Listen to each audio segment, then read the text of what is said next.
So hello everyone, welcome back to another video. তো আজকে কথা হলো জেমস ক্যামেরন পরিচালিত অ্যাভাটার পার্ট 3 নিয়ে। যেটা মানে সত্যি কথা বলতে আমার আহ, জেমস ক্যামেরন মানেই আমি যেরকম কাইন্ড অফ এক্সপেকটেশন রাখি বড় পর্দায় সিনেমাটা দেখতে যাওয়ার জন্য, বা সেই সিনেমাগুলো নিয়ে মূলত ভাবে, বা বিশেষত সেটা যদি অ্যাভাটারের পার্ট হয়, তাহলে আমি একটা আলাদাই জোনে চলে যাই। আমার মনে হয় যে বেস্ট কিছু দেখতে পাবো।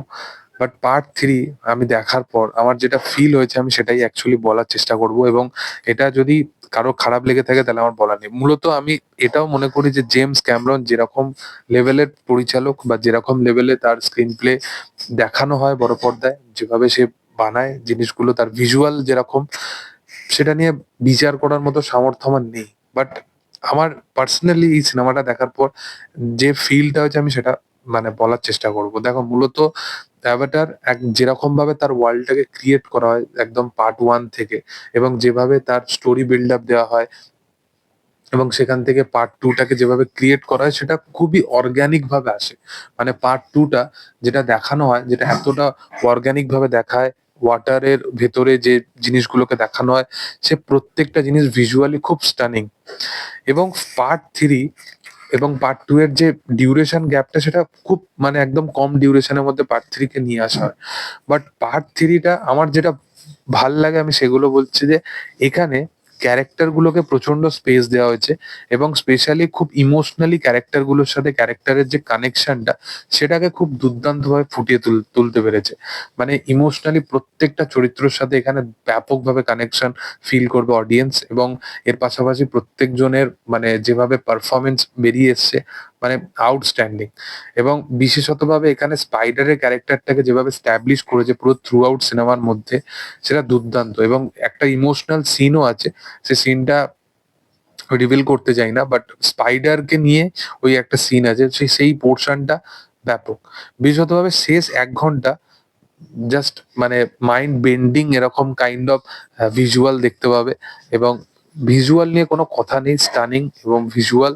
এবং যতটা পারবে ওয়াইড স্ক্রিনে এই সিনেমাটা, যারা অ্যাভাটারের, যারা অ্যাকচুয়ালি যারা কোর ফ্যান, তারা এই ব্যাপারটা জানে। এবং যারা কখনো বড় পর্দায় দেখেনি, আমার মনে হয় যে তাদের জন্য এটা একটা বিশাল বড় সারপ্রাইজ থাকতে চলেছে। কারণ তারা যদি এই সিনেমাটাকে প্রপার যতটা বড় স্ক্রিনে তারা দেখতে পারে, যদি অ্যাফোর্ড করতে পারে, তাহলে তাদের জন্য একটা দুর্দান্ত সিনেমা হবে, দুর্দান্ত একটা এক্সপিরিয়েন্স হবে। এবং এর পাশাপাশি সিনেমার ফার্স্ট হাফটা যেভাবে বিল্ড আপ শুরু করে, এবং সিনেমার সেকেন্ড পার্টে যেখান থেকে যে একটা বাজে এন্ডিং নিয়ে শেষ হয়েছিল, বাজে এন্ডিং একটা স্যাড এন্ডিং নিয়ে যেভাবে শেষ হয়েছিল, সেই জিনিসটাকে থার্ড পার্ট কোথাও গিয়ে কন্টিনিউ করে।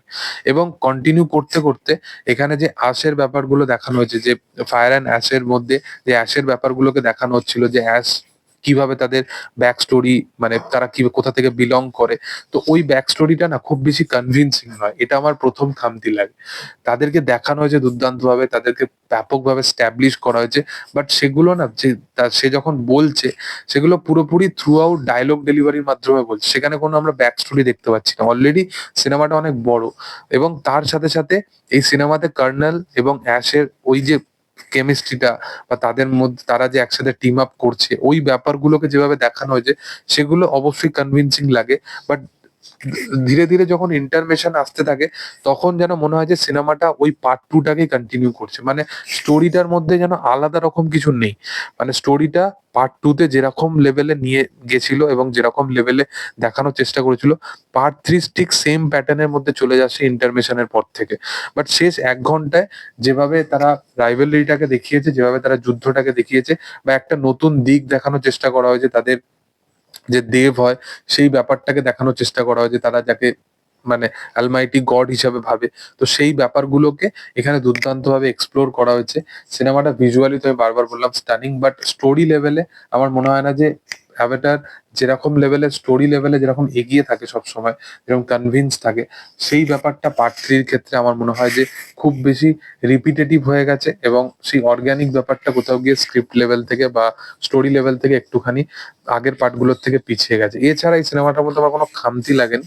বাট এই জিনিসটা আমার মনে হয় যে একটুখানি, আমার মনে হয় যে জোর করেই তাদের পার্ট 3 টা আনতে হয়েছে। আমার মনে হয় একটু টাইম নিয়ে যদি বানানো যেতে পারতো তাহলে ভালো হতো। কারণ ইন্টারমিশনের পর কর্নেলের ব্যাপারটাকে নিয়ে খুব ভালো করে করে স্ট্রংলি লেখাই হয়নি, এবং ক্লাইম্যাক্সটাও যেটা হয়েছে সেখানেও তার ক্যারেক্টারটাকে প্রপার জাস্টিস দেওয়া হয়নি, মানে ক্যারেক্টারটা কোথাও গিয়ে যেন মনে হলো যে ওভার শ্যাডো হয়ে গেল। তো সেরকমই আমার ফিল হয়েছে, যেটা আমার ফিল হয়েছে সেটা আমি বললাম। এবার তোমাদের কি বক্তব্য অবশ্যই সেটা কমেন্ট সেকশনে জানাতে পারো। ভিডিও ভালো লাগলে অবশ্যই তোমরা লাইক করো, শেয়ার করো, সাবস্ক্রাইব করো চ্যানেলটিকে, এবং পাশে থাকা বেল আইকনটা অবশ্যই প্রেস করে দিও। Thank you all.